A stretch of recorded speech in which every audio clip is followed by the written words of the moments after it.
I think it is clear to believe in the power of ideas. Fresh thinking of the Manhattan Institute.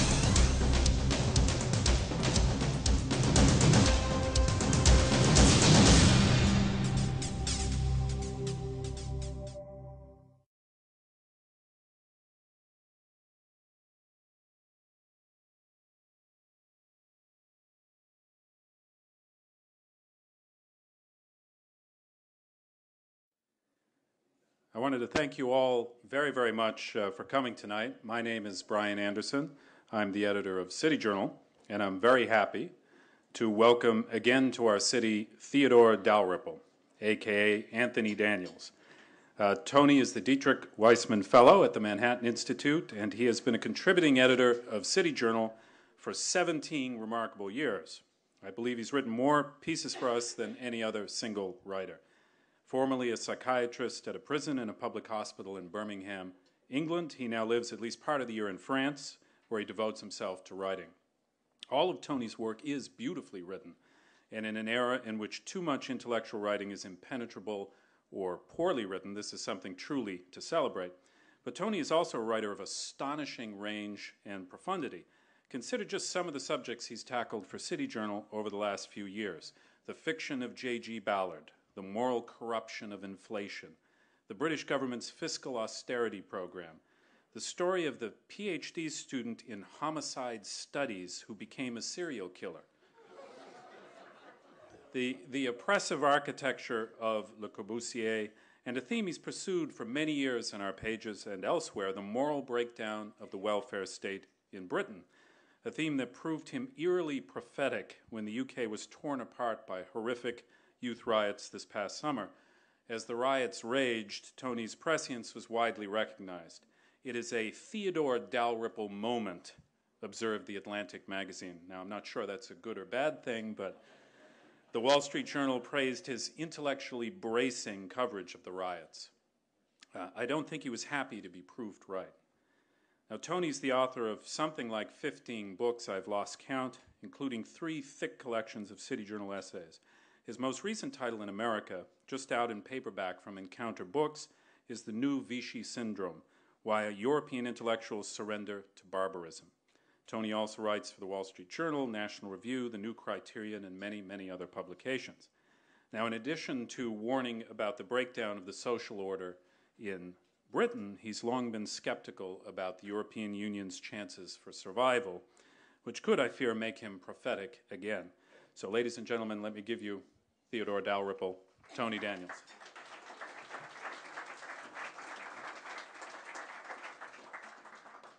Well, thank you, Brian. Ladies and gentlemen, I'm very pleased to be here. The only thing that Brian was mistaken about is that, of course, I would much prefer the world to fall apart than to be proved wrong.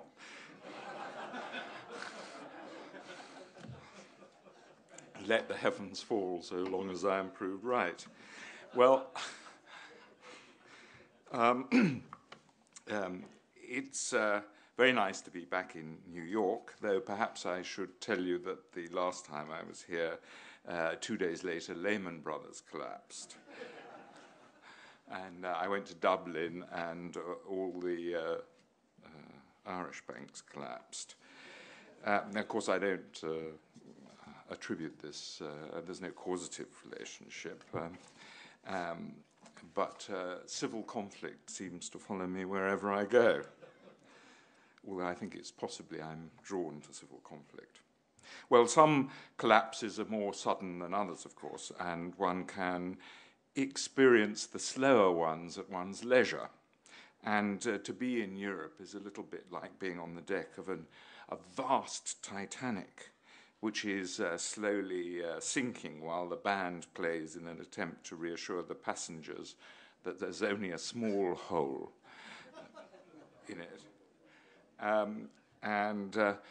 Unfortunately, the iceberg that the European project, as it is called, has struck is reality. Now, of course, the analogy with the Titanic isn't quite perfect because the Titanic was at least a tangible object, whereas the European project is a bit more like the spiritualist ectoplasm, which is to say ethereal, material, and bogus at the same time. Well, recently I was asked by a hostile Belgian journalist in an interview whether I believed in the European project. And for people like her, non-believers are suffering from something a bit like a psychiatric disorder, a form of mental illness or mental debility. And perhaps, I don't know, DSM-5, the Diagnostic and Statistical Manual, perhaps it'll include Euroscepticism as a diagnosis. It includes virtually everything else. So I replied that I would answer her if she would tell me what the European project actually was. And I'm afraid this was regarded as not the question of a gentleman. And no answer was forthcoming, and it very rarely is actually forthcoming. Now, Manuel Barroso, who was the fiery Portuguese ex-Maoist, now turned international apparatchik, which of course is not that far removed, really, and who is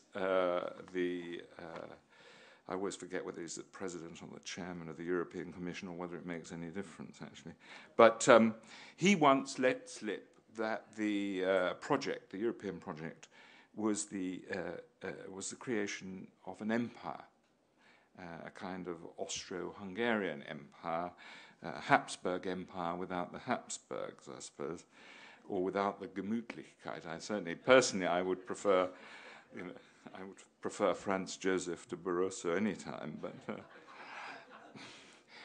anyway, in this connection, I think it's worth examining the situation of the country of his colleague or sidekick, Herman Van Rompuy, who was the chairman of president of the European Commission. Now, Mr.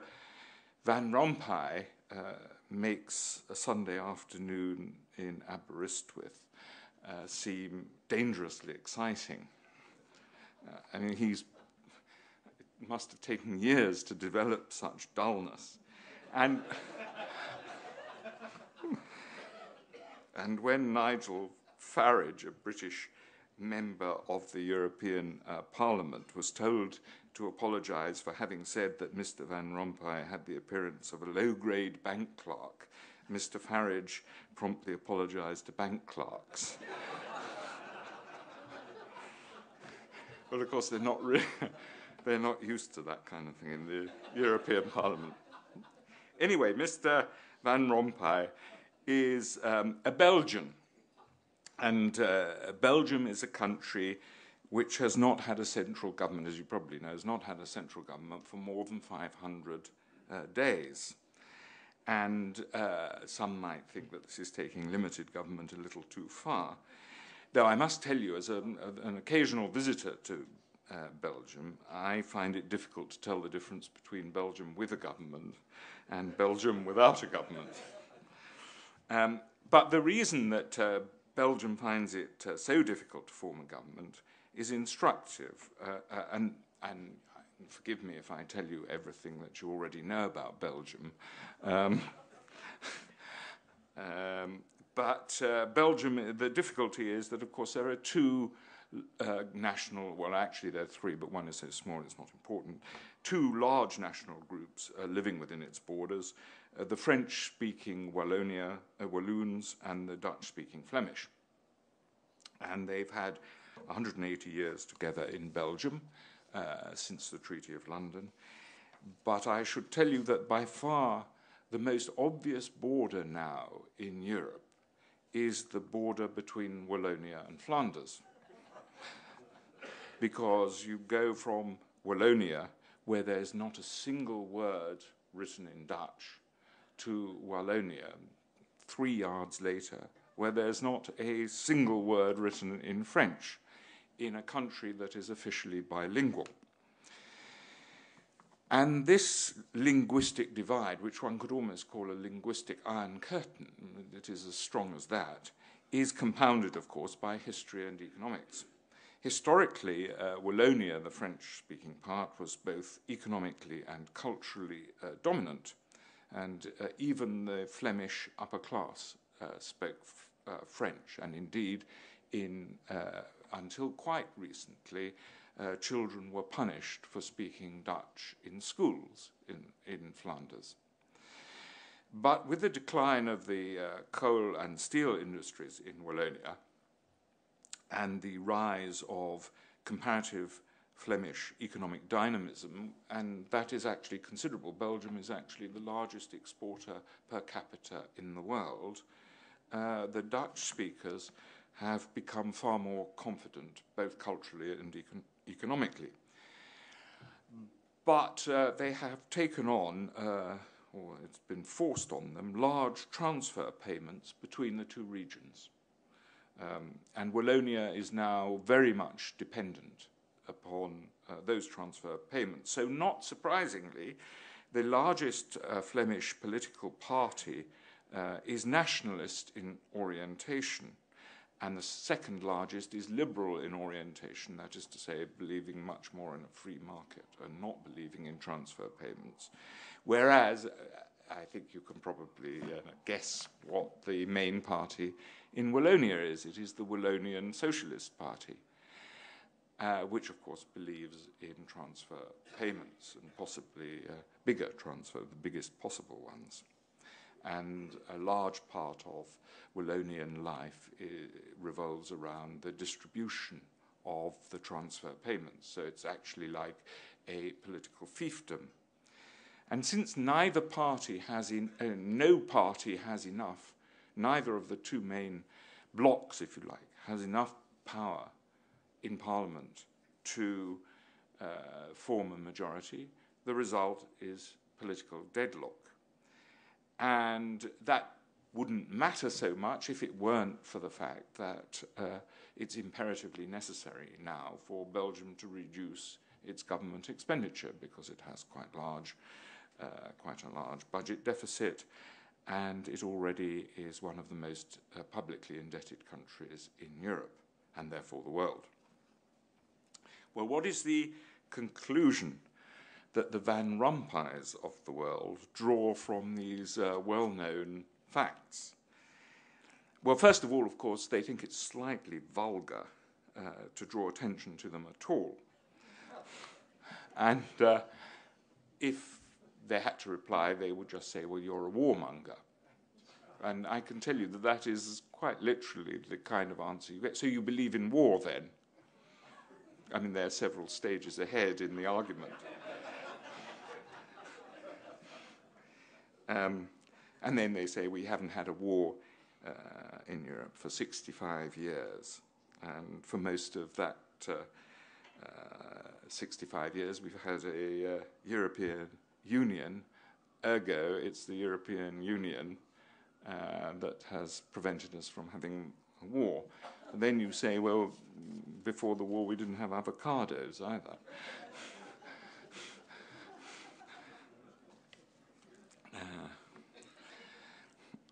Well, the solution to the Belgian problem in the minds of Van Rompuy, and others, of course, is to rope Estonia, Portugal, Greece into Belgium, and, of course, many others.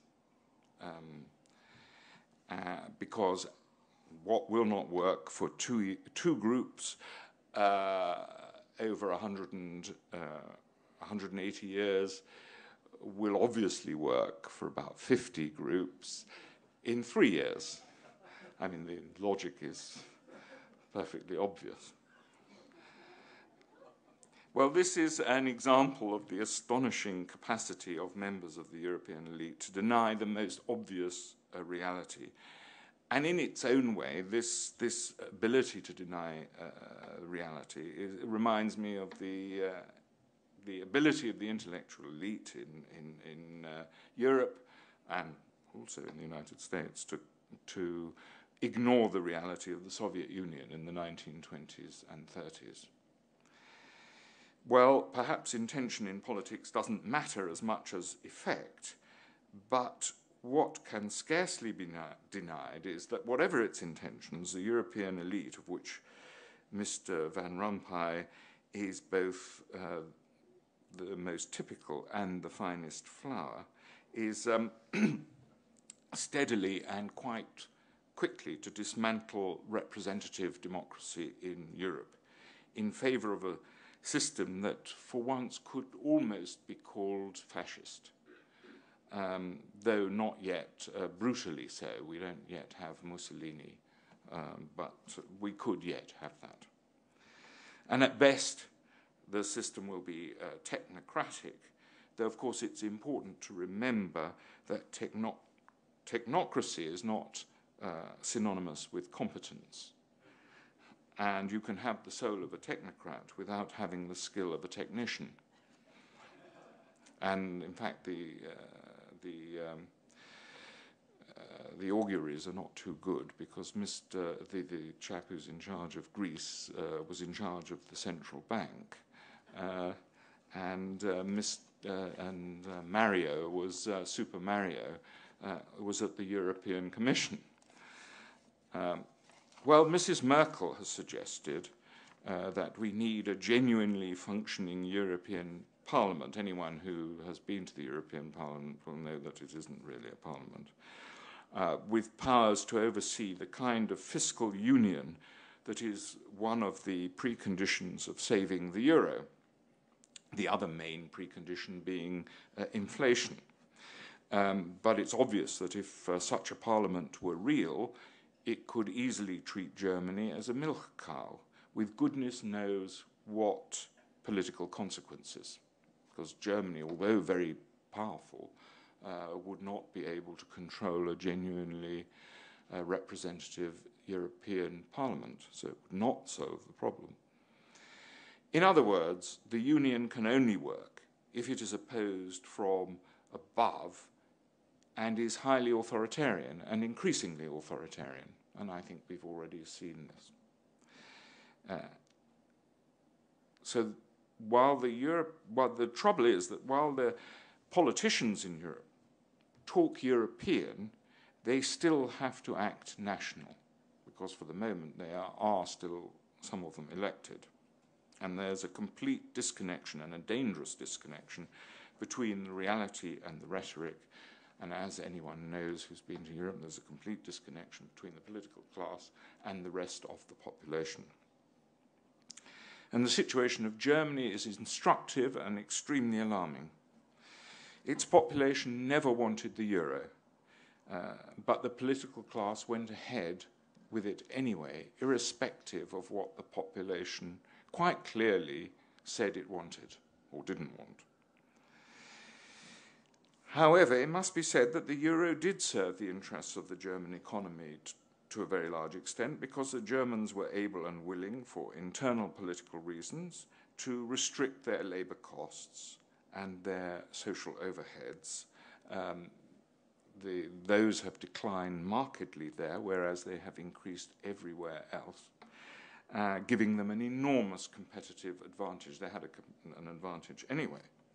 But they've done exactly the opposite of what most of the other European countries have done, so that their trade surplus is now equal to much more than the trade deficits of France, Spain, and Italy combined. And they used this surplus in part to lend to the countries that are now in trouble.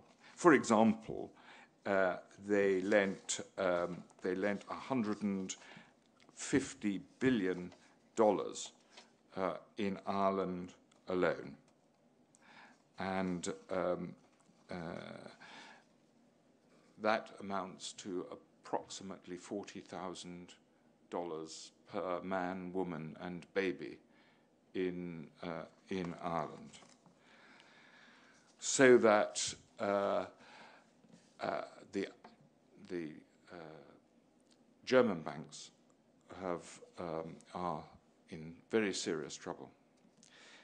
But of course, quite a lot of that money was actually used to fund the import by bankrupt countries from Germany. Now, the Germans are now faced with a dilemma. If they break up the Union, then quite a large part of their market disappears. Half of their surplus actually comes from European countries. Those countries will no longer be able to buy German goods. On the other hand, the Germans are not keen on the idea of inflation for historical reasons, which I don't... and actually, the rest of Europe is not very keen on German inflation either.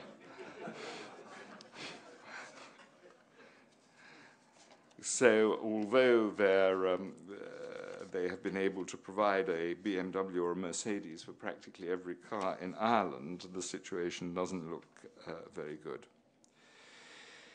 And Mrs. Merkel is therefore faced with this terrible dilemma of whether to confiscate the German savings and thus make all their sacrifices over the last few years, which have been quite considerable by comparison with, shall we say, the wonderful time that the Greeks and the Irish had at their expense.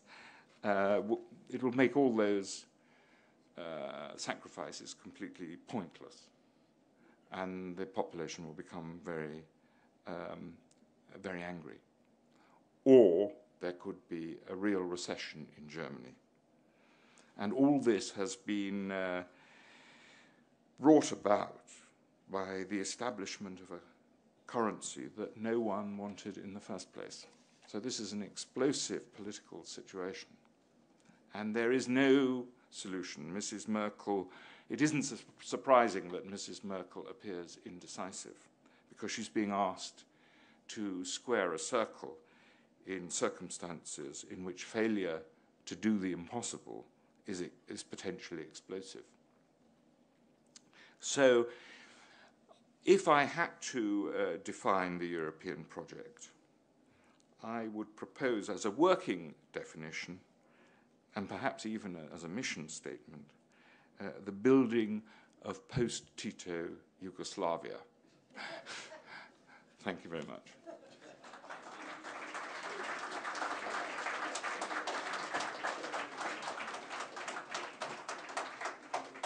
We have plenty of time for questions. I just ask you to wait until you get the microphone, and I'll field the questions. But please identify yourself, since we're on C-SPAN, and keep your questions as brief as possible. Thanks. Yes, up here. Just wait for the microphone, please. Can the United States escape the consequences of what will be the fate of Europe, economically speaking? Well, I think it will be quite difficult for the United States. I mean, if there's a downturn a really serious downturn in Europe and collapse in Europe, I think it will be quite serious for the United States. It won't be as bad in the United States, but I don't see how it can have no effect at all here. I wouldn't say that it can escape it altogether. I don't think, of course, it won't be as serious. Tony, there must be some voices talking in this way in the press in Europe. Can't be just you and a few others. Is there a growing recognition that the European Union is a failed project among elites? Well, certainly, I mean, I follow the French press reasonably closely, and certainly now there are widespread, fairly often articles are printed by journalists who a few years ago would have been regarded as mentally ill in France, saying that the breakup is inevitable and it should be done sooner rather than later. As to the project itself, whatever it is, and I think it's the attempt to build a superpower, I think that's what it's all about, and or not all about. I have a theory of the three things that the three motives for the European Union. The first is the Germans don't really want to be German anymore. They want an alternative identity, so that some Germans will actually say, if you ask them where they're from, they'll say from Europe, which no other European would say. So that is one thing. The French want to be important and powerful and know that they can't do it on their own, and they would like to rope in particularly the Germans, but others as well. And the third thing is that it's a kind of, having gone into it, it's a kind of political Islam. It's easy to get into, but it's not so easy to get out. And and the advantages for the political class in Europe are so great. It's like a vast pension fund for retiring politicians or politicians who get fed up with having to be elected. And unfortunately, this is true of the whole of the European political class. So you have someone like Mr. Cameron, he's obviously backpedaling. And this is the problem. It is a very corrupting thing. I think there are, of course, people who are saying this more and more. But the grip of the political classes in Europe is pretty strong still. We had a question at the back there. Please identify yourself. Tom Delzell, I'm in commercial real estate, Sperry Vanessa. I watch the stock market go up periodically every time they announce some grand solution to the European problem. And I think to myself that the traders must be in two classes, those that are dumb enough to believe it, and those that sit there and let's ride this up and it'll crash in a week and we'll make money up and down. But I'd like to hear your thoughts about how our stock market reacts when every time there seems to be a grand solution. Well, I think my thoughts are obviously very similar to yours, and the underlying problems are not going to go away. The solutions are not solutions, and their promises are not promises. I mean, nothing that these people say can be believed. And apart from it, if you take for the Stability Pact, the first people to break it were the Germans and the French, and so, apart from the Greeks, who never held to it in the first place, of course. So I think, and the problem is just an intractable one. They, of course, being politicians, want to find some painless way out, and it can't be done. They've painted them, to change the analogy, slightly, or the metaphor, they've painted themselves into a corner and they don't know where to go. They can't go forward, they can't go back, they can't go sideways. And that's why you get these supposed solutions which keep the whole thing going for another week, and everyone breathes a sigh of relief until they realize that it's all nonsense and that the problem is still there. We have a question up front here. Stan Town from New York. My question is, how different is this going to affect Eastern Europe, and how different is this going to affect the United Kingdom if this breaks up? Well, in the United Kingdom, we have our own way of destroying ourselves. And in fact, the United Kingdom is in the worst situation of any European country, with the possible exception of Greece. It's by far the worst. It has, it's got a very high public debt. Its public debt has at least doubled in the last 3 years, and thanks to the manipulations of the great Mr. Gordon Brown, actually a lot of the debts have been hidden. So that's the first thing. We have a huge trade deficit, and we have no domestic savings. So this, and we not only do we not have domestic savings, we have the highest level of private indebtedness in the world, practically with the exception of Ireland. So there is no good news about the United Kingdom, except that it is not in the euro. And people ask me, does that count in Gordon Brown's favour? And I say no, because he made so many decisions that it's not statistically possible for him to get all of them wrong.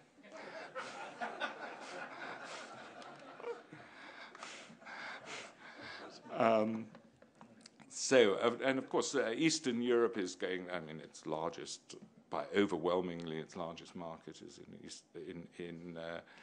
in Western Europe. But since they're so used to hardship, it'll probably actually affect them less than in countries which have much larger transfer payments. When you have transfer payments and people wholly dependent on transfer payments, and then you find yourself in the position where you have to withdraw those transfer payments, as we either nominally or actually, then there's going to be social trouble. I recently went to Middlesbrough, and Middlesbrough is in the northeast, and actually the centre was once grand in that municipal Victorian grand style, but it was quite clear that, years ago it was an industrial powerhouse of shipbuilding and steel and coal, so on. And now it is quite clear that the major industry is state-subsidized takeaway pizza. Middlesbrough is the Soviet Union with fast food, and actually, it's astonishing. And then quite a large part of Britain is like that. I was in Llanelli, and it's exactly the same in South Wales. And the real incomes of these people is just going to have to disappear. And it's going to be very, very unpleasant. And that, incidentally, is going to happen in Wallonia, too. And it's going to happen in France and everywhere else. So while it's easy to establish these transfer payments, it's very difficult. And I don't want to sound Gradgrindian about it. It's going to be awful for those people. And it's not going to be their fault about how awful. It's something that we have done. And unfortunately, our political leaders, for example, the Conservatives, have done no intellectual groundwork or no groundwork in informing the population that this is going to be a big problem. So I think it'll be much worse in Western Europe than in Eastern Europe. Let's go way back. Get a question from the back of the room. Thanks, Brian. It's Ovik Roy from the Manhattan Institute. Tony, the Eurosceptic posture is a populist posture. It critiques the elites, the Herman Van Rompuys, the technocrats in Brussels who are engaging in various self-satisfactory quests of aggrandizement at the expense of the interests of the people they theoretically serve. Yet, is it really true that the friend of liberty, the classical liberal who is also a Eurosceptic, can count on democracy as his friend? Isn't it also true that, in fact, in the European welfare state, that it's actually quite difficult to reform those systems using the democratic appeal, the populist appeal, in a more market-oriented direction? Isn't it true that, in fact, the Eurosceptics, in order to achieve their goals, will need to be just as technocratic and elitist as the people they oppose?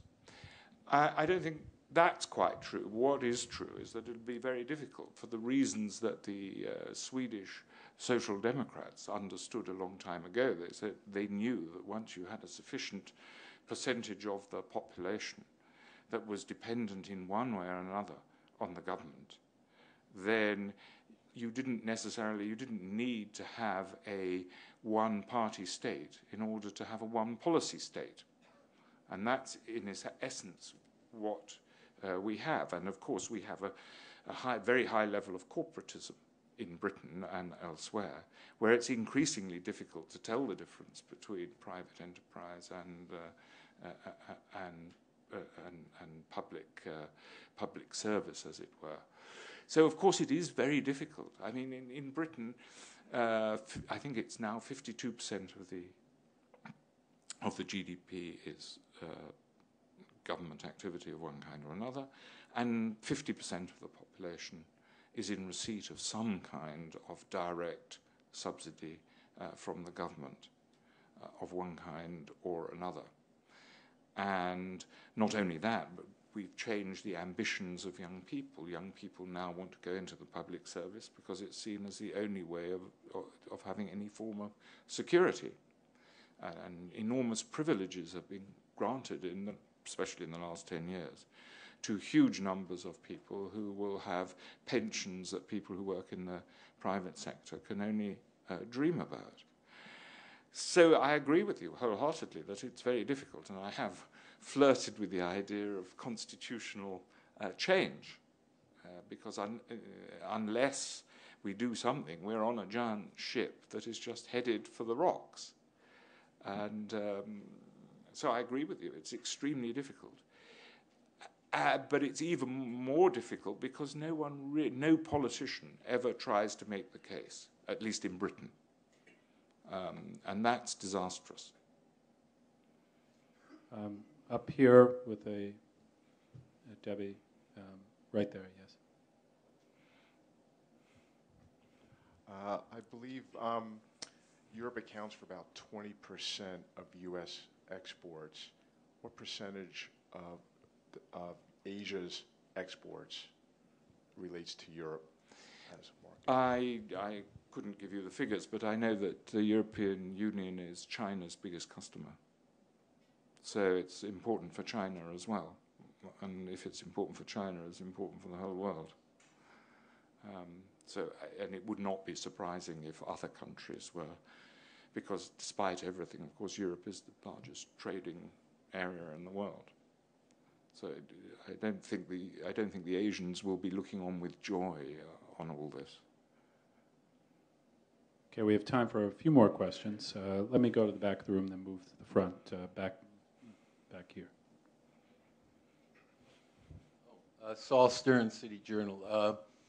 There's even more reason to be pessimistic than you indicated, because you didn't discuss the factor of, and I'd love to hear more from you on, of astonishing decline in Europe's birth rate. There's just not going to be enough young people to support old people in the next 3 decades. Yeah. Well, of course, in Spain, they have although they have a very low birth rate, they already have far too many young people to support, because 46% of them are unemployed. However, I, as someone who has now almost reached old age, I don't feel yet I'm ready to give up work. And I'm slightly less worried than a lot of people are about that, because I think the nature of aging has changed quite a lot. So, and I mean, you can just see, I mean, it's perfectly obvious. If you look at photographs of people who are 40 and 50, say 50 years ago, they look 60 or 70, even 70. So, I mean, we're all going to have to work for much longer. But I think we'll be able to work for much longer. So I'm slightly less worried about that than some people. However, the thing that worries me most about the demographic collapse, if that's what you want to call it, is what it indicates about people's view of life, what's important in life. That's much more important. And people have really given up having children, I think, partly because they find them just an inconvenience. And they get in the way of their holidays in Bali. And it's a terrible society in which that can be the case.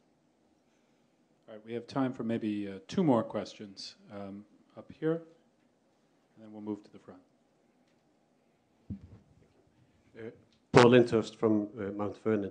The title of your speech was The Roots of the European Crisis. And I've heard you say the euro was imposed on Europeans and they didn't want it. That's part of it for sure. But isn't there more? Isn't there supranational organizations without proper controls of mixing currencies with different history of inflation, like very careful Germans and very profligate French and Italians?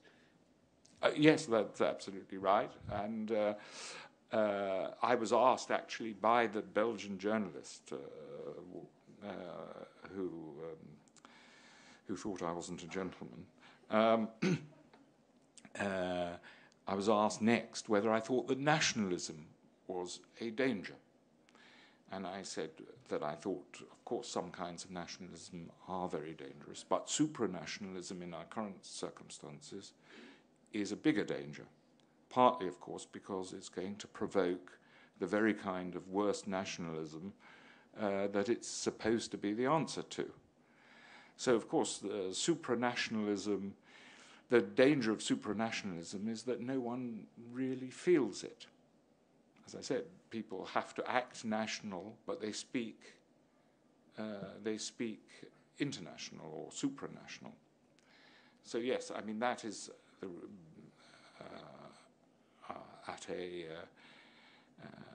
one of the roots of the problem. I agree.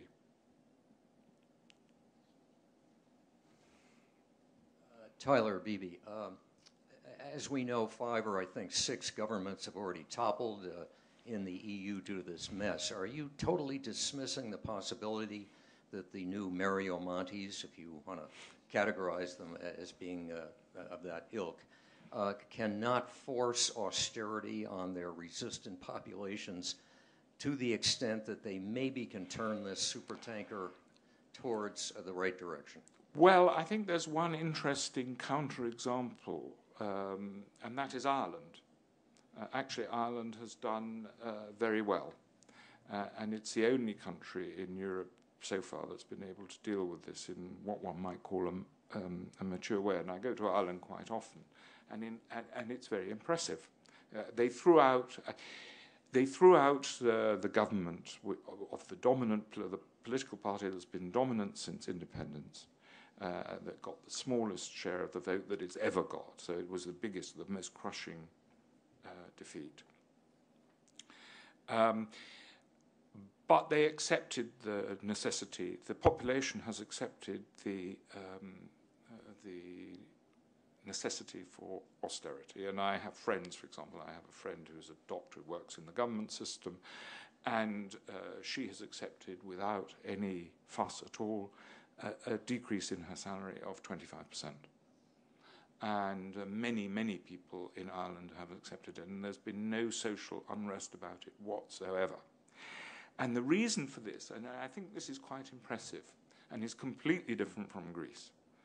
I mean, it's not for nothing that countries are different countries, you know, is that the Irish population accepts some of the responsibility for what actually happened.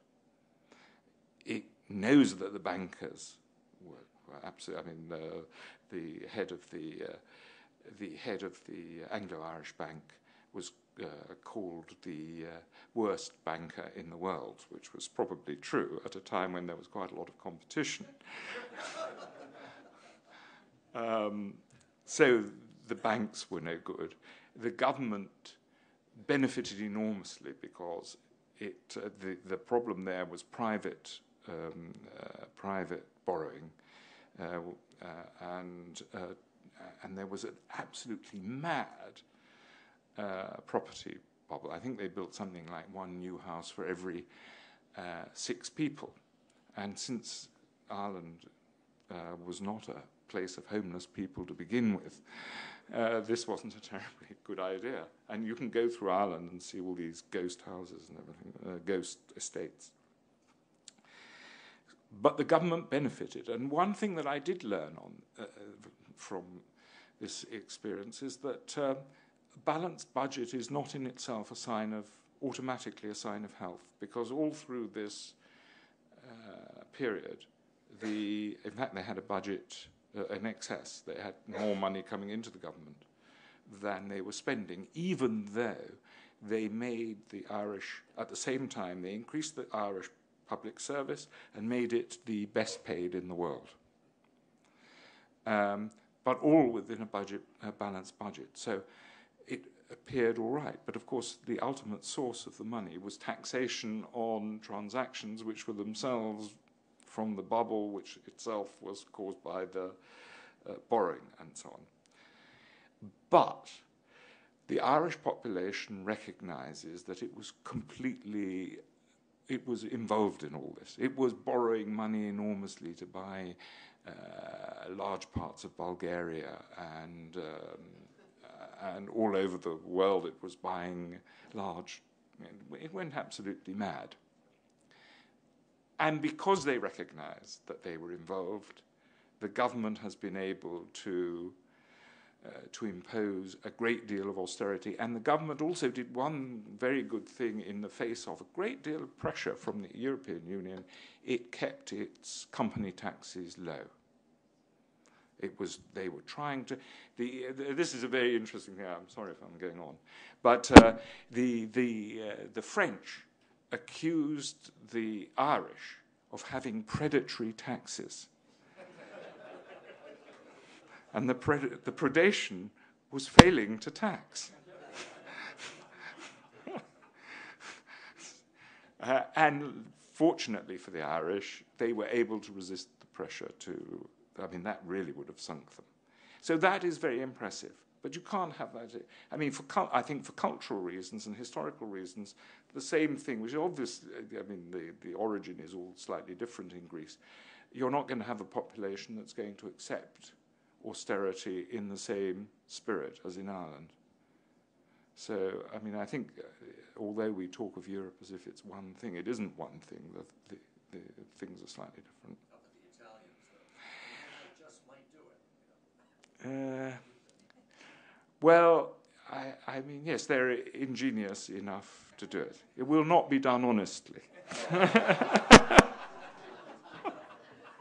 All right, one more question if we've got time for it, or do you want to expand on that? No, I don't think I need to. Okay, right up here over on the side, Debbie, and that's the final question. Thank you. John Schmidt, Common Sense Institute, New Jersey. The new big solution that's being offered is to get the ECB to function as a Federal Reserve, yes, to begin buying up all these bonds. Can you comment on where that's going to lead? Well, I think in the end it'll lead to an enormous amount of social unrest and violence, because the only way that can be done is by having a virtual German occupation of the whole of Europe, with the Germans telling every country what to do. And already there's a great deal of resentment in Greece, as we know. The Germans are portrayed as Nazis in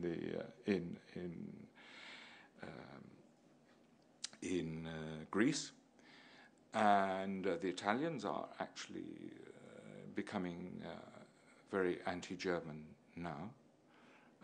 In Ireland, there's a lot. They just call Europe now. They call it Germany. And they call the people who come in, all Europeans who come in from the central bank and all that, they're just called Germans. They don't bother with distinctions. And I think that, it's inevitable if we're going to have European bonds. And if that happens, then I think there is a possibility of explosions all over Europe. It's not inevitable. I haven't got any real powers of prophecy, but I think that's a distinct possibility, because they're going to say, you must do this. You must cut this, cut that, and so on. And we don't care what the economic effects in your country or social effects of the country. You must do it. And they'll be forced to do it. And then we can already see what's happened in Greece. Thank you very, very much, Tony. Thank you all very much for coming. Theodore Dalrymple, Anthony Daniels. We appreciate all of your support and interest. Thank you. I think it is clear how fortunate we are to believe in the power of ideas. Supply the common sense and the fresh thinking of the Manhattan Institute.